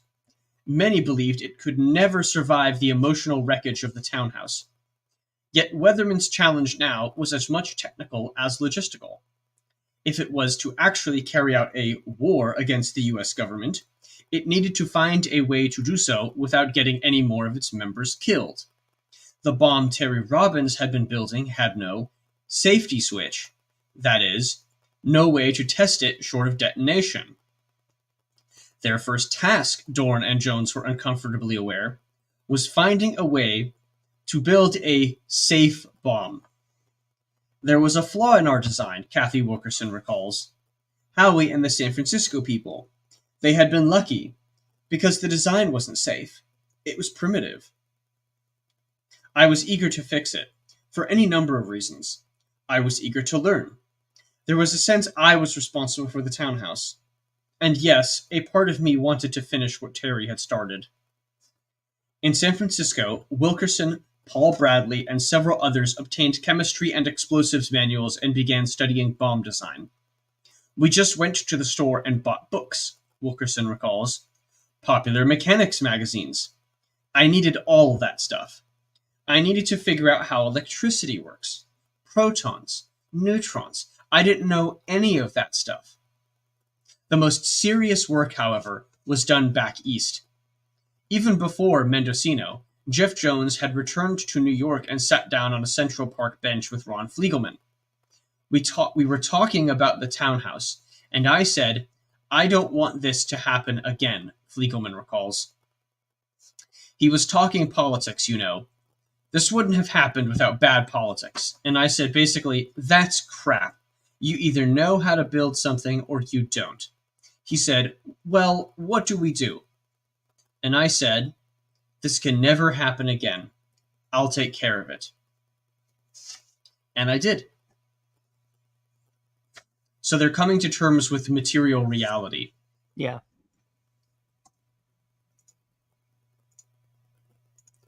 In all the thousands of words written about Weatherman in the past 40 years, including 6 memoirs, 3 other books, 2 films, and countless news articles, not one devotes a single sentence to Ron Fliegelman. Yet it was Fliegelman who emerged as the group's unsung hero. Beginning that day in Central Park, he devoted hundreds of hours to the study of explosives. And in I wonder if that's because of his last... And in the process became what Weatherman just desperately needed. Its bomb guru. Without him, says Brian Flanagan, there would be no Weather Underground. In a group that at that point had shrunk to barely 30 or so members, many of whom were effete intellectuals, Fliegelman was the only person who knew how to strip down and reassemble guns, motorcycles, and radios, who knew how to weld, who could fix almost anything. He had always been this way. The son of a suburban Philadelphia doctor, Fliegelman had from an early age been fascinated by how things work. His grandfather, a steelworker, never objected when he returned home to find that little Ron had taken apart the alarm clock. I mean, this guy is just like the perfect archetype for a bomb maker. I mean, gosh. Yeah. By his teens, he could disassemble and rebuild any kind of engine. He was never much in the classroom, dropping out of 2 colleges before washing up at Goddard College in Vermont, where Russell Neufeld, who became his lifelong friend, invited him to join Weatherman in Chicago. When SDS ran out of money to pay its printer, Fliegelman took over himself, cranking out hundreds of leaflets before crushing his hand in the machinery. Aimless up to that point in life, he discovered in Weatherman a new purpose, a new meaning. I knew none of these people, and they didn't know me, he recalls. But I was opposed to the war and racism, and I thought, this is pretty cool. Squat and stout, with a bushy black beard. I mean, physiognomy. I mean, just physiognomy. Just imagine this guy. A short, fat, bushy black beard Fliegelman, you know. I'm surprised that he didn't describe his yarmulke.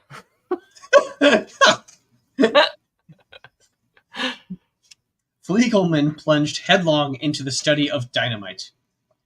Everyone was afraid of the stuff, for good reason, he says. What we were dealing with was a group of intellectuals who didn't know how to do anything with their hands. I did. I wasn't afraid of it. I knew it could be handled. When you're young and you're confident, you can do anything.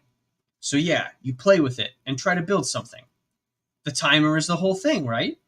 It's just electricity going into the blasting cap. Eventually, I came up with a thing where I inserted a light bulb, and when the bulb lit, the circuit was complete, and we were able to test things that way. If the light came on, it worked. The rest of it is simple. It is perhaps appropriate that Weatherman's 2 principal bomb makers, Ron Fliegelman and Kathy Wilkerson, would in time come together and have a child. 40 years later, Wilkerson, whilst acknowledging Fliegelman's primacy in explosives, isn't so certain her one-time boyfriend should take sole credit for Weatherman's bomb design. Fliegelman, however, has no doubt. New York fixed the problem, he says with emphasis, and we taught it to San Francisco. Kathy was the only technical one out there. She knew how to build the thing, but she was the only one out there who could do it. In the years to come, Fliegelman reckons he personally built the vast majority of the group's bombs, flying to the Bay Area on a number of occasions. Maybe they did 2 or 3 things without me, he says, but I doubt it. And somehow this guy was never mentioned or talked about in any of the documentaries or books or anything written about all this. Mm-hmm. I find that a bit sus. Indeed. Almost like a willful omission. Yeah. Why are they willing to talk about him now, however? That's the real question. Why Maybe he's now? dead. Maybe he's dead. I mean, he wasn't dead when the book came out. Like he was giving interviews, right? These are his interviews or his recollections that he's given out. And this came out when, this book? 2015.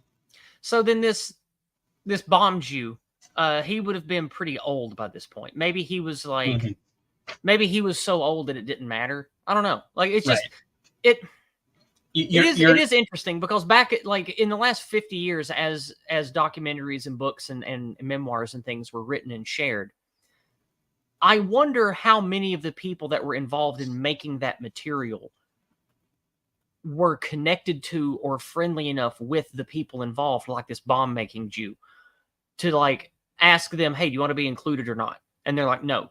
And then finally he's like, yeah, you can include me. I don't care. I'm 70 now. I'm going to be dead soon. I don't give a shit. Like, I wonder if that's what this is, or if it's because of the way money and fame and power are connected, especially with, you know, ADL, Zionist, Jewish power, Marxoid stuff, how they have their own little ethnic problems and ethnic identity stuff tied into this too.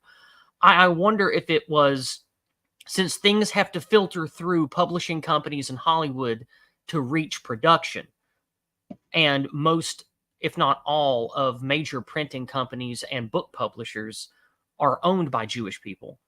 I wonder if they wanted to keep a prominent member of obvious Jewish ethnicity out of it.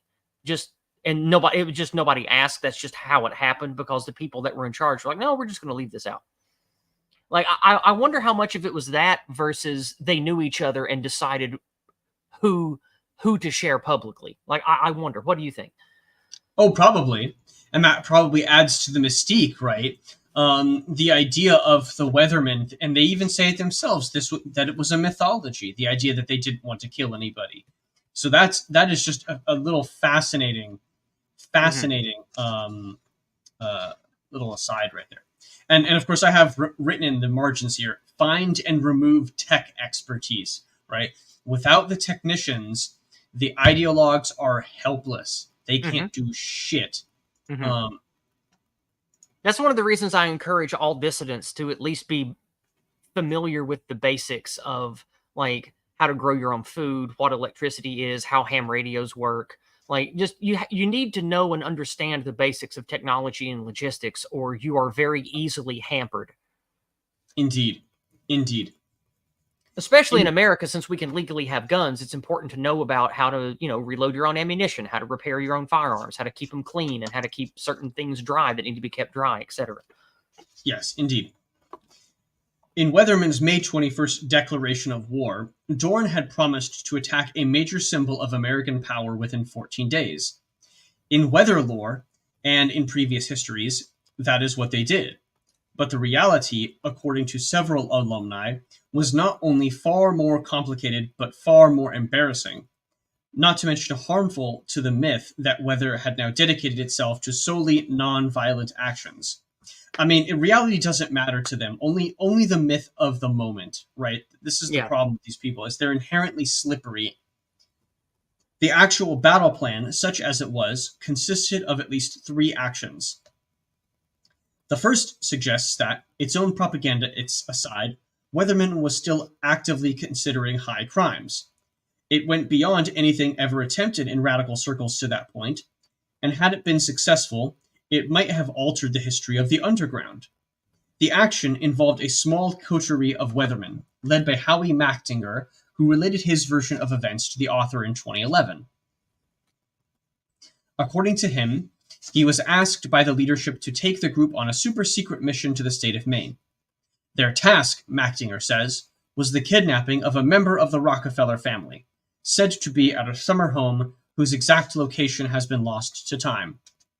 I don't even remember which Rockefeller it was, he says. I just remember we went up there, got a hotel, drove around a lot, not even sure what we were supposed to do. We were there like a week. And eventually, you know, we didn't have any plan. We just kind of gave up.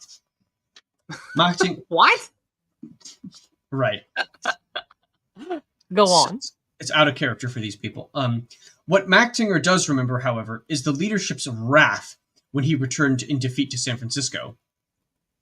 Though he had been one of the group's 11 founders and had been among those considered the early leadership, he was now abruptly dismissed from Weatherman and exiled to Seattle. Exile to Seattle. I mean, that's certainly a so let me get this straight. The Weatherman leadership dispatched a posse to go to Maine and kidnap a Rockefeller. But they didn't even know what to do. There was no plan, they didn't know where to go or what house or even what area that the person was supposed to be in. I guess so. Like, to me, that makes me think of the Machiavellian leader that saw these early founding members as a threat to their power and wanted to send them on a mission that he or she knew they would fail, so they could excommunicate them, so to speak, to squash the old guard and to not be threatened by their power or influence. Do you think it was that? Perhaps. It's also like Bernadine Dorn. Like you can see, right? She is like, and she's in the process of becoming like the absolute controlling leader, along with Bill Ayers, who I guess becomes her lover later on. I think they eventually married. Okay. I think they're still married actually. But like you can see that Bernadine is becoming incredibly influential. Like the female influence on the group is becoming a lot more influential over the guys. So the guys are like the ones who want to start the violence. They all want to do the violence. And there's this really interesting turn that this kind of helps you understand, that you can see with this little incident where the violence isn't really as important as it was, right? There's a very subtle shift away from the violence following the Townhouse. Very interesting. And I wonder if that the Townhouse as an event was something that we could consider to be the earliest inklings of a shift, symbolically and almost like in a weird way spiritually, towards the feminine dominance of the left, right? Yeah, I thought that earlier. That's why I mentioned it seemed sort of female-minded. I thought that you were talking about a woman. It was my mistake, but that's because I was already in the mindset of, it seems like it shifted from being we have to make peace with killing people in this war, to a more feminine, more modern, well, we just have to affect people's feelings and feelings will win. Yes. Yeah. Because it's like, if you move away from, we have a list of assassination targets and we have to kill police and military because that is who we need to kill and intimidate. That's a very masculine approach. Then you move to we just have to blow up their symbols and win with feels and popular appeal. That's a more modern female approach to quote unquote warfare. Indeed. Yes, of course. So moving on, the second stage of war plans involved something almost as dramatic: the bombing of major centers of power on both coasts. The targets were the San Francisco Hall of Justice, the massive concrete monolith that housed the courts and the police department, and the headquarters of the New York Police Department. The San Francisco bomb was placed in a men's room drain. A warning was phoned in, but the device failed to detonate. Presumably because the Bay Area weatherman had yet to master a working bomb design. Though rumors of the incident floated among FBI agents for years, details were only confirmed in David Gilbert's 2012 book, Love and Struggle: My Life in SDS, the Weather Underground, and Beyond. Afterward, Gilbert writes, "We had the awkward but necessary responsibility of telling the authorities by telephone exactly where the device was hidden so that the bomb squad could find and defuse it, thus giving police forensics an intact example of our circuit and components." What? Why? What? Gilbert claims that the bomb was discovered after Weatherman phoned in its whereabouts. Retired FBI agents recall that it was found by a shaken janitor later that year. I mean, this confusing little incident seems like another example of a myth. Of, oh, well, we wanted them to find it. No, you didn't. No. You wanted it to explode. Yeah. But it didn't, so you have to save face. Exactly. By the June 4th headline, in fact, neither the San Francisco nor New York actions had taken place. This was a significant setback for the organization. War had been declared, actions had been promised, and nothing had happened. Raising people's hopes that high isn't a good way to build trust in the underground, griped a letter writer to the Berkeley tribe. Weather's reputation was salvaged in the near term by its fledgling New York cell, which would come to play an outsized role in future actions. Remember Ron Fliegelman, of course. So Yes. it seems like he might actually be telling the truth that he was the primary bomb creator. Yeah. The cell's importance has never been publicly explored, largely because until now, its members have declined to discuss its operations. But it was surprisingly small. Before the Townhouse, Weather could count as many as 35 active members in New York, while outsiders and above-ground supporters drifted in and out. The core of the new New York cell was rarely more than 6 people, including Ron Fliegelman. Its leader was Robbie Roth. The 20-year-old student who had replaced Mark Rudd as head of Columbia's SDS chapter. Roth was a popular weatherman, smart, generous, and easygoing, traits Dorn and the others recognized. Weatherman's post-Mendocino leadership has usually been understood as comprising 3 people: Dorn, Jeff Jones, and Bill Ayers. But in fact, Roth was named the leadership's 4th member after the Townhouse. Yeah, I wonder why that is, where all of these other, all of these, obviously, I'm glad you saw that. certain surnames of a specific ethnic group happen to be totally ignored and airbrushed out of history so that we can focus on the mostly white, terrorists. Well, the mostly white, non-violent bombing group of Weather Underground. Yes. So it's interesting that there's like, even in Weather Underground, there's like the publicly facing organization, and then there's the actual organization, right? Who are the true leaders who are doing most of the bombings. Yeah. And let's not forget, like Fliegelman and Roth aside, Bernardine Dorn is a Mischling herself, right? So she's of mixed parentage. She's half Jewish, and there were 2 others that you mentioned that had there was a Cohen and a Maxinger from earlier. Yeah, both Jewish names. Yes. Months later. I mean, but it's just interesting that this is like a deliberate attempt to airbrush to keep themselves from being noticed, right? I want to participate. I want to do, in fact, most of the work. I need to do most of the work, but I don't want to be noticed except maybe symbolically. Months later, the New York cell's 3rd prominent member, Eleanor Stein, would be named the 5th member of Weather's Central Committee. Stein was a classic red diaper baby, intense and committed. Of course she is. Of course she is. She is. What is a red diaper baby? That's a term I'm not familiar with. I don't know it either. Let me look that up real quick. I've never heard that before. Red diaper baby. I'm presuming it means that you're like a communist from the cradle.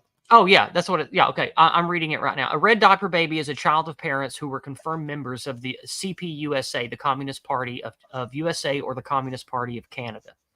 Oh, wow. Okay. These were children that grew up being taught communist ideals from their communist parents. Okay, all right. Red diaper baby. That June, she, Roth, and Fliegelman, three Jews walk into a bar.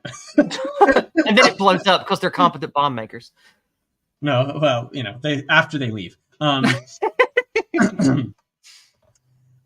June, she, Roth, and Fliegelman were living with several others in an apartment they rented in a house on Amity Street in Cobble Hill, Brooklyn. That place took all the romance out of the underground for me, recalls Stein's ex-husband, Jonah Raskin, a Weatherman supporter who visited often. A single apartment, upper floor, remaindered furniture, with a half-dozen people crammed inside. Fliegelman had purchased dynamite in Vermont under an assumed name. He kept it in a garage they rented nearby. So obviously, they're already smarter than the Townhouse people. Yeah. 40 years later, he shudders at the memory of that first bombing at NYPD headquarters. That first one was the scariest, he recalls. Going into a public building. There was security, and you had to get past it. We had people who did the casings. We needed people who wouldn't be noticed, so they went in dressed like lawyers. They went in dressed like lawyers. They went in dressed like lawyers. How would they know what lawyers dress like? How would they? Maybe they borrowed their family's clothes from Liebman and Schultz down the street at their law firm. Their lawyer physiognomy, I guess, helps them. I guess. Yes, they blend. Still, I was scared, very scared. We knew if we did this, they would come after us. The casers identified a second-floor men's room as an ideal spot to hide a bomb. It was just 125 feet from Police Commissioner Howard Leary's office. In the years to come, public bathrooms would become Weatherman's favorite target. Stall doors allowed a measure of privacy, and many bathrooms could be locked from within. At the Amity Street apartment, Fliegelman built the bomb, a large one, using his new design. About 15 sticks of dynamite and a Westclock's alarm clock purchased at a Radio Shack. The challenge was smuggling into the building. They couldn't risk having a backpack or a briefcase searched. In the end, Fliegelman says, they hollowed out a thick law book and placed the bomb inside. That would have to be a big book, right? Oh, yes. It would have to be a massive book.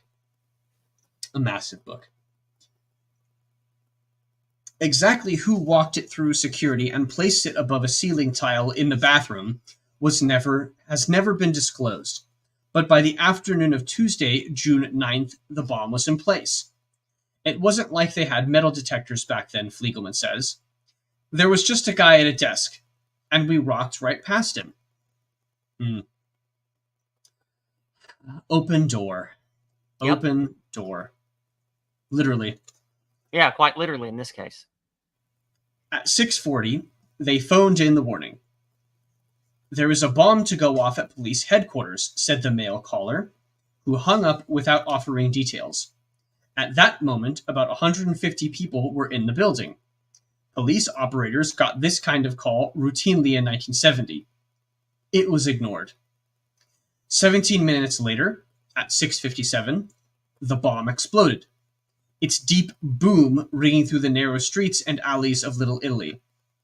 The blast demolished 2 walls of the bathroom and blew a hole in the floor 20 feet wide and 40 long, destroying a deputy commissioner's office on one side, shattered dozens of windows, and catapulted a cloud of soot and smoke into Center Street. Chunks of granite the size of cinder blocks crushed 2 cars below. Wow. 8 people were treated for injuries, none of them serious. That's insane that nobody actually died from this. Like, yeah, it's wild. When you think about like 15 sticks of dynamite and like cinder blocks being tossed onto cars and smashing them, like, I mean, somebody should have died. It's very serendipitous that there weren't horrible injuries and deaths from that. Right, indeed. Afterwards, furious police inspectors stalked the wreckage. We'll investigate this until our dying day, one told the Daily News. 40 years later, Weatherman bombings can blur together. A string of dates and buildings and communiques. The NYPD headquarters attack, however, was unique because it was unprecedented. It left the department and all city government deeply shaken. Commissioner Leary flew back from a conference in West Berlin. As he spoke to reporters at Kennedy Airport in New York, headquarters was being evacuated for a copycat bomb threat. Mayor John Lindsay vowed a relentless investigation. His residence, Gracie Mansion, was evacuated after a bomb threat. Our problem, one police commander said, is not the damage to the building or to our own morale. Our problem is the feeling that if the police cannot protect themselves, how can they protect anyone else? Right? This is a deliberate message, right? Mm-hmm. The medium is always the message with these people, right? And the message here is, we can touch you, you can't touch us in exchange. Mm-hmm. That's the message. In the days immediately afterward, significant security precautions began appearing for the first time at police headquarters. Major government buildings and New York skyscrapers, a trend that would accelerate during the early 1970s. Civilians entering police facilities were forced to show identification, have their appointments confirmed, and be escorted when in the building. At JCPenney headquarters, the company installed electronically coded door openers and television cameras. In other buildings, the bathrooms began to be locked. The Times, for one, remained skeptical that anything could be done. Nothing and no one can be made safe from a man determined to explode an infernal machine in a public building, it editorialized. When the full implications of that truth sink in, New Yorkers are going to realize they are living with a new urban anxiety. Of course, the New York Times is going to say that. Like, of course they are. You can't do anything. You can't do anything to prevent bombings. You just got to let it happen. Yep. The NYPD bombing marked an abrupt change, too, in the tone of Weatherman's message. The communique, issued afterward, was a sharp turn away from the traditional New Left, fight alongside the blacks message. In place of the dense Marxist verbiage of the original Weatherman statement, was something that sounded as though it were written in Haight-Ashbury rather than in some Ivy League apartment. I'm not sure what the neighborhood distinction here is of Haight-Ashbury. Nor am I. I am ignorant of that.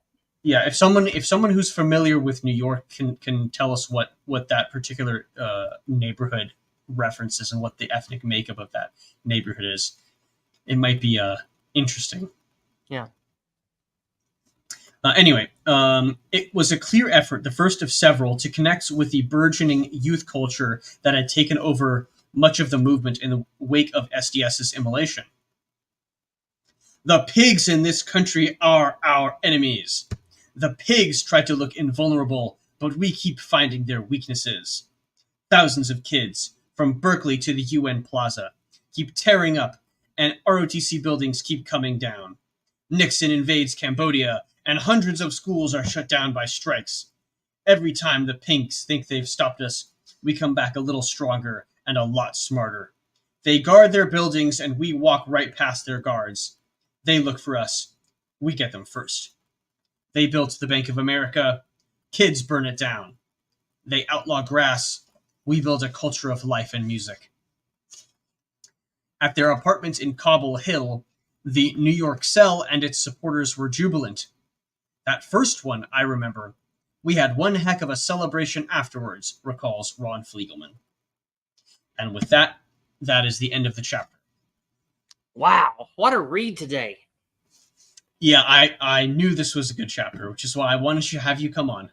Well, thank you. I really appreciate that. I had a blast, and this is really interesting mind fuel. Like, it gets all my pistons firing, just thinking about all this and what went into it and ramifications and psyops and who's behind who and where's the money come from. And like, it's such a fun ride. And it's not even fiction.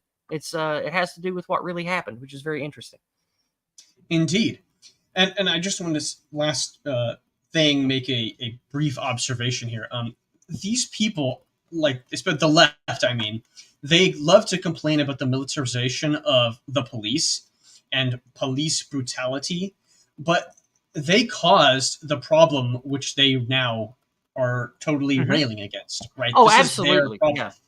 Like, absolutely. Just imagine being able to have such a high trust society that you can walk into a police station.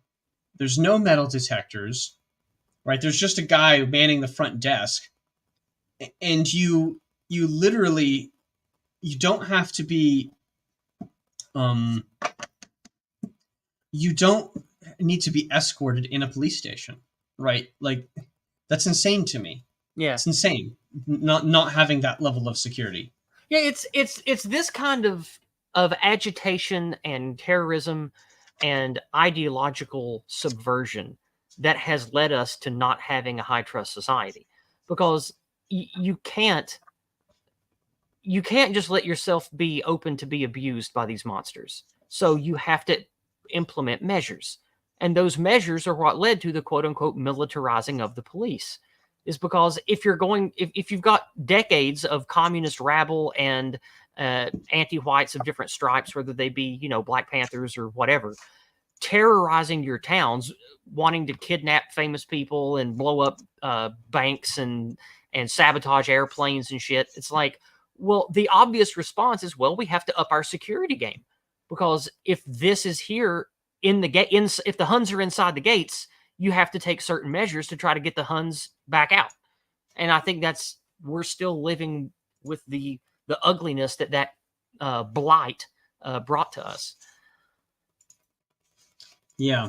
So I just Googled that Haight-Ashbury reference there. So actually, Haight-Ashbury is a neighborhood in San Francisco, and it was known as, the Wikipedia article says it's known as one of the main centers of the 60s counterculture. Okay. So that's the reference. So, but yeah, he's referencing that this is like the things that they're talking about in this little communique don't actually sound like they're not, Marxist verbiage or whatever. They're not talking about the working class. This is pure like 1960s stuff. Yeah. Stereotypical stuff. So that's very interesting. That was a New York action, and that it was said as such. I guess that's like sort of a marking point of the old left fizzling out and the new left taking prominence. Was it fizzling out, or was it the tiger simply changing its stripes? Well, it's the same thing, really. I mean, it's still the same kind of idiot malcontents that are pulled into this revolution stuff. It's still the same tiger. I guess that's a better analogy. Mm-hmm. Anyway, what a chapter! I know. Thank you for coming on. Well, you're welcome. I had a great time. Thank you for having me. Mm-hmm. So that's going to be it for the stream today, everybody. But if you would like, I've attached Yizz's links down in the show notes. My links are in the show notes. Is there anything that you would like to promote before we log off for today, Yizz? Yes. This Thursday evening will be the next episode of my Empire of Lies series. It is a short stream series with my friend Chris, who is he's got the big male brain of the autismo and the academic. And he and I have a deep dive series where we sort of create an educational hour of content, picking apart a particular facet of the Empire of Lies we labor under, telling you about it, what you need to know about it, and what you can constructively do with that knowledge. And it's been a really good stream series. This is going to be the 23rd episode, I think. So we've been doing it for about 6 months. And this week, I am taking point. Thus far, I have not been the primary speaker and presenter, but this week is the first one. So I spent a part of my yesterday before Discordant Dragons and a bunch of my morning this morning getting my notes in order and preparing my presentation for Thursday night. And just to give you a little spoiler, what it's going to be about is, excuse me, the title of the episode is, let me look it up here to make sure I don't get it wrong, is Dispelling Democracy, What Power Do the People Have? And I'm going to be talking about Bertrand de Juvenel's On Power and his high-low middle model, as well as doing a short reading from Academic Agent's Populist Delusion, and sharing a Dutch South African Afrikaans philosopher, his idea of the idolater of the act, to warn you about the kinds of people to stay away from while you build community as a dissident. So it should be a really good, like 30 to 40 minute presentation with good visual aids. And I'm excited about it. I put a lot of work into it, and I would highly encourage you guys to come check that out this Thursday night at 6 p.m. on all three of my channels, YouTube, Odyssey, Rumble. And that's that. That's that for the shield. Okay, and I think that we also we might reprise this series next week as well for chapter 6, if I'm not mistaken. Yes. If it's the same time next week, yes, I'm definitely down. I don't have anything else planned for Tuesday other than doing back end work. So anytime Tuesday, I can make a stream like this again work. So I'll definitely be there for that. Perfect. Yes, that is chapter 6, and the title, just to tease everyone, is called "Responsible Terrorism." Mostly peaceful terrorists. Yes. I can't wait, man. It's been a wild ride so far. This has been a fun book. Yeah, and we're not even like 150 pages into it, and it's already like just wait till we get into the actual Black Panther stuff, because that's pretty wild too. I'm excited. I can't wait. It's gonna be good. Mm-hmm.